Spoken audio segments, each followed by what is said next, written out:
Кийинки сөз суроо берүүчү депутат Акаев Жанарбек Кубанычовичте. Рахмат. Мөңгүлөрдү талкалоого уруксат сурап отурасыздар. Эгерде бул табигый кырсык болсо биз түшүнөт элек. Бирок бул эки мөңгүнү мындай талкаланышына, жок болушуна биздин өзүбүздүн саткын, ууру коррупционер чиновниктердин мурда жасаганынын мындай кесепетин биз азыр тартып отурабыз. Менде конкреттүү суроо таблодо мыйзам турат, урматтуу Дасан Арысбекович. Дүйшөн Текшербекович, бул жерде Лысый менен Давыдовго гана тиешелүү да мыйзам турабы? Эң туура. Бирок бул таблодо Лысый менен Давыдов 62-чи статьяда жазылып атыптыр го. Жок, бул жерде жаңысын бериш керек да, ошону биз тактап коюшубуз керек. Анан бардык мөңгүлөргө кийин уруксат берилүүчүдөй бир жагдай түзүлүп калбаш керек да. Жанар Кубанычбекович. Жанар Кубанычбекович, мен жооп берейин. 3-окууда ошол 3-окуудагы редакциясын карасаңыз ошол жерде жазылып турат. Немеде таблодо илинип турат. Менде мындай суроо да. Мурда сентер келгенде, кайсы жылдар экенин билбейм, жер астынан казууга шарттар түзүлүп, сентерра миллиондогон, 100 миллиондогон акчаларын салып, жана шахта жолу менен жер каз баштаган экен. Бетондор менен абдан мыкты кылып, жер астынан казууга даярдык көргөн экен. Кийин ал болбой калыптыр. Токтоп, үстүнөн кайра казылып баштады. Ушуга ким уруксат берген? Кимдин убагында болгон ошол?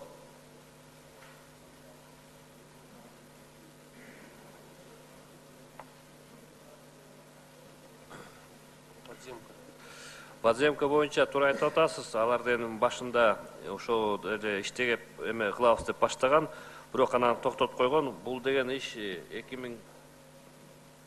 2009-жылга чейин болгон го.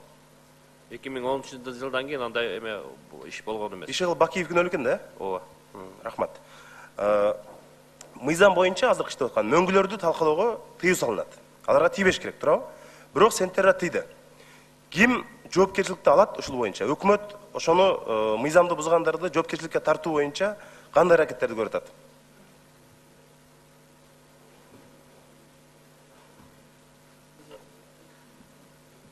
Жанар Кубанычбекович, мен ичине эме кирип кетейин, маалымат. Эми мунун бардыгын албетте биз бүт тараптуу кылып мунун бардыгын изилдедик, маалыматтарды бердик. Азыр Юстиция министрлиги менен анан тиешелүү башка органдардын баягы жоопкерчилик жөнүндө бул каралып атат, көрөбүз кандай болот. Мен просто бир кичине көп окубайм, тарыхка айланып кетелик да. Биринчи, мына ким кандай уруксатты берген. 89-жылы Институт географии Академии наук дал заключение на изъятие части ледника Давыдов-Лысый. 89-жылы. Подпись Дюргеров. 94. Постановление правительства Кыргызской республики одобрено ТЭО, в котором была предусмотрена отработка Лысый-Давыдов. 94. 94 жылы кайрале. Госкомгеология 25 ноября. Зампредседателя Ставинский согласовали возможность размещения льда и пустых пород на леднике Давыдова. И ушунтип 94, 95, мисалы Пицкинто, Степанов, 2001, 2003 Министерство экологии чрезвычайных ситуаций на замминистра Жанузаков выдало положительное заключение экспертизы на формирование отвалов на леднике Лысый. 2003, 2007, 2010 деп ушунтип кетип атат. Бул биз бардын тактаганбыз, тиешелүү органдарга бергенбиз, мунун бардыгына баа берилет. Албетте. Баа эми берилет деп үмүт кылалы. Мына азыр бул мыйзам Давыдов менен Лысыйга гана деп атабыз. Бизгече көрүп келдик. Жана илгери бир адабий сынчы айткандай, мен бул китепти окуй элекмин, бирок пикирим айтып кое берейин дегендей болбой, бизгече жеринен көрүп келдик. Мына Сарытөр мөңгүсүнө дагы бир топ азыр азайып атыптыр. 10%, 20% ошондой деңгээлде. Эртең бул мыйзамды биз азыр бүгүн кабыл алып берип койгондон кийин бул мындай өнөктүк прецедент түзүлүп калбайбы? Башка мөңгүлөр дагы, башка инвесторлор дагы мына эми жанагы Давыдов менен 10 секунд кошпосузбу? Давыдов менен 10 секунд. Давыдов менен Лысый мөңгүсүндөй кылып бизге дагы уруксат бергиле. Мына эми Сарытөр дагы эрип атат. Мынанча пайызга азайыптыр деп анан парламентте жарга такап, мунун айынан депутаттар дагы жаман көрүнүп, ушундай кырдаал болбойбу деген бир мындай кооптонуп атат да менде. Жанар Кубанович, бул эч кандай прецедент болбойт. Сарытөр боюнча мен сиздерге айтып кетейин, Кумтөрдө да сиздерге айтып бердим эле, азыр жалпы мурунку созувда болгон депутаттар эсинде бардыр. Башында ушул мыйзам келгенде Сарытөр менен чогуу келген. Сарытөр ушунун ичинде болчу. Ошо 5-чи созывдагы депутаттар буга каршы чыккан. Ошондон да бир себеби баягы мыйзамдын токтоп калганы, Сарытөргө каршы чыкканынан. Ошондуктан азыркы биздин өкмөтүбүз мурун 2-3 жыл мурун кандай токтоп калса, Сарытөрү жок, алып келип атабыз азыр өзгөртүүсүз. Сарытөргө эч кандай коркунуч бул жактан жок. Анан башка кендерге тиешелүү болуп кетсе, башка кендерде дагы биз азыртан баштап, 2-3 жылдан баштап, 2013-тө, 2014-тө ушул ызычуу биринчи чыкпады беле мөңгүлөр боюнча. Биз бүт бардык компанияга проекттерин айтып атабыз. Мисалы ошол эле жер үй болсун. Ал жерде да бир аз мөңгү бар. Биз айтып атабыз. Комплексный разработка болсун.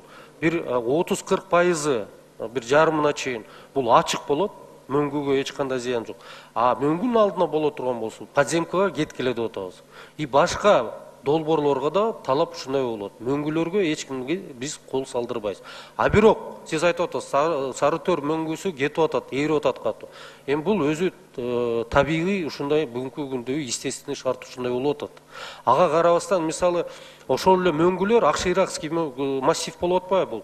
Ошол эле Лысый менен Давыдовду 93-чү жылдан жок.